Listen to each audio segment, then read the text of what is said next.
Welcome to Chapter 4, Research Design Part 2. In our previous video, we have discussed about the research design process. What is research design? The research design process.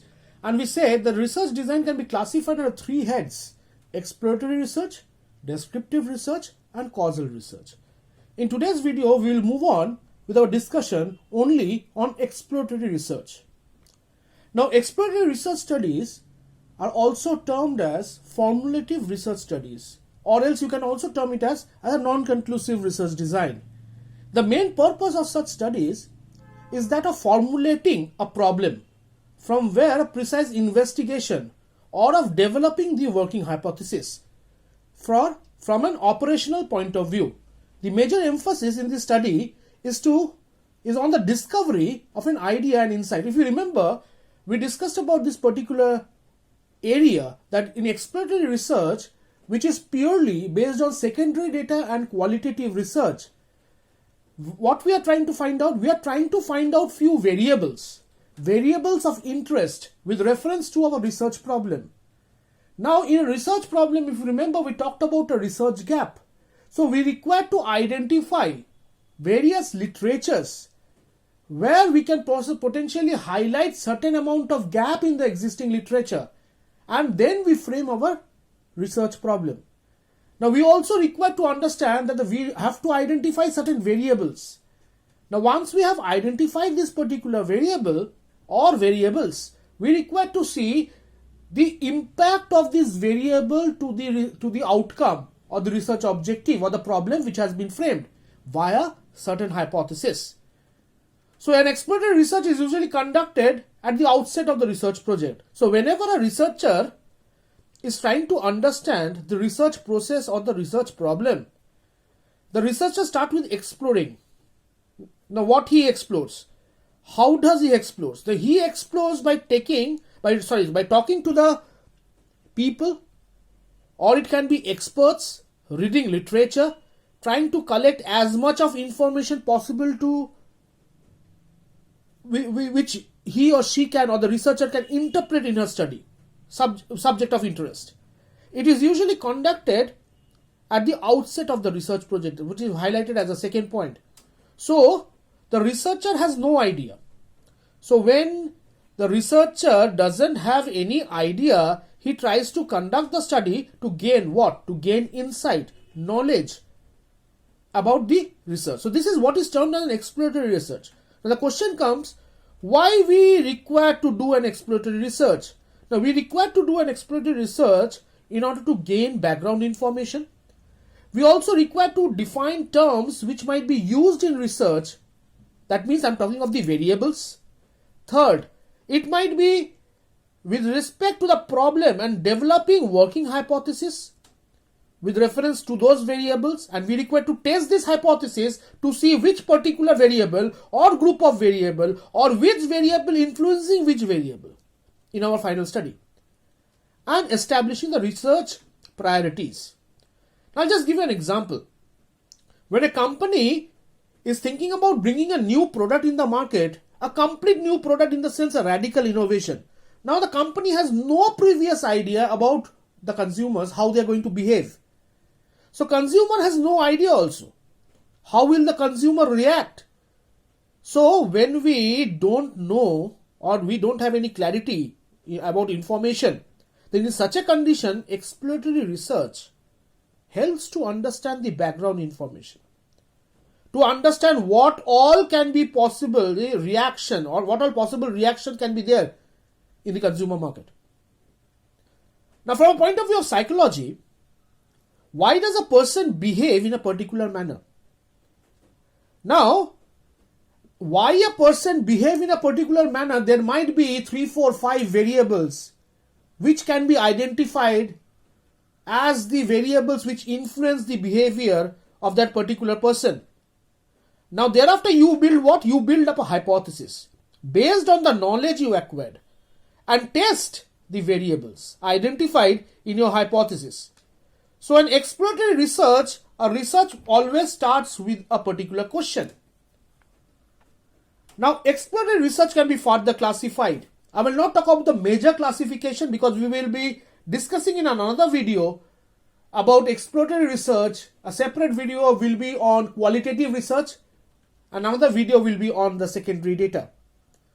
So exploratory research, let's talk about the first point, secondary data analysis. Now what it means? It means that when the researcher collects data which has been collected by someone else in the past, that means this data is already collected by someone. And what we are doing, we try to use this data and try to understand the data in our research problem. So I might be requiring that particular data, past behavioral data, sales data, production data. Say for example, if you want to forecast for 2021 to 2025, what will be my production forecast or what will be my sales amount, I might take last 10 years figure. Now where from I'm going to get this 10 years sales figure or production data?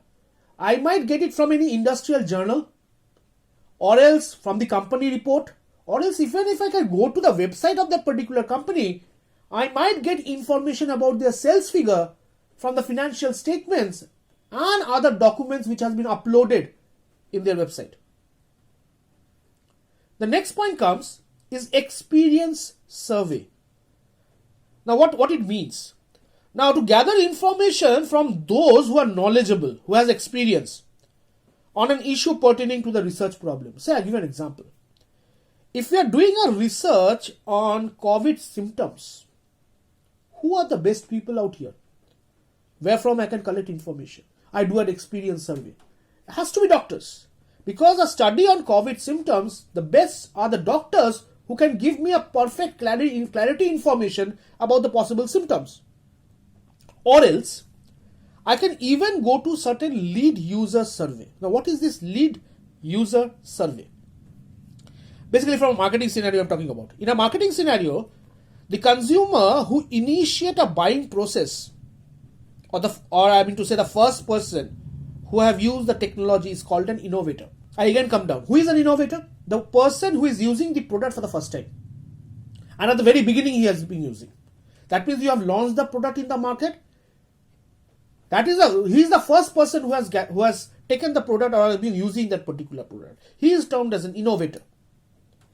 Now, the innovator has got a very important role in marketing because, or marketing research, I will rather say, because he is the only person who has used the product for the first time and can give opinion. The opinion can be positive, negative, whatever be. So, it is to acquire information from the lead user of a new technology. So, they can tell us how the product is and what their feedback is relating to the product, so as to identify the lead users and keep a track, and we do a certain marketing strategies behind that. You will find the various IT companies or technology based companies like mobile phone and others, before bringing a technology in the market, they will do a study which is known as a lead user study. Third point is case analysis. Now, what a case analysis means, we occasionally have come across this particular term, a review of available information about a former situation that has some sort of similarity to the current research problem. That means to say, the research problem which I have or which I've highlighted, there are identical problems which has arisen in past in some of the literature or some of the case studies where certain things has been discussed. So I can take help of such kind of things. So it is more a kind of a simulation. I'll give an example. A company wants to know what will happen if the company changes the price of the product. Say for example, they want to increase the price of the product in the market. Now before doing that, they want to know what will be the scenario. To do this, say the company selected a competitor's company. So one competitor's company in the same segment who previously has done the same thing. They have increased the price of the product. To understand that when this company changed their prices in the past for the product, how has the consumer reacted in the marketplace? So in case analysis, it's finding of similar situation and trying to find out or see how the consumers have reacted, and accordingly what decision we take is what is important. The next point comes in exploratory research design method is focus group technique. Now what do you mean by a focus group? Now it's a small group. It's a small group of how many people? 8 to 12 people max, who have been brought together and guided by a moderator from the company, through an unstructured spontaneous discussion for the purpose of gaining information relevant to the user and important for my research problem. I'll just give you an example. Now, one of the company wants to know the reason behind why the sales of the company's product is going down. So the company conducted a focus group where the company has requested 3-4 consumers to be there. Also requested few retailers to be there. And also there are certain dealers and distributors of your product or the company's product. So they form a unit of 8 to 12 people. And then they discuss as to what might be the reason of probably the product sales going down. And the moderator takes down those information, or the moderator guides the kind of focus group discussion they have. So normally gives huge amount of insight about the product, about the reason why the sales is going down. The next comes is depth interview. Now you try to do a depth interview or an in-depth study and trying to find out what is the actual essence of the problem. But you might take an interview of few people or expert opinion interviews and trying to find out how they feel about the problem. So it is structured depth interview. Focus group was unstructured. Whether depth interview is a structured interview. So occasionally it might happen that people don't share information. So it can be a one-to-one kind of a depth interview kind of a thing, where certain insights can be brought out. Mostly very close is also projective techniques, but is one of the most important method. This helps you to understand inherent belief or feelings and attitude of people, which they don't speak about. Neither they speak to their parents, neither they speak to their friends. There are certain inner feelings, inner belief. Word association, sentence completion, cartoon test are few of the techniques under projective techniques, which we are going to discuss in details while we discuss with respect to individual chapters on this particular topic. Sometimes respondents hide information. They don't want to share, maybe because of some societal problem. They hide information or the belief or the feeling they have.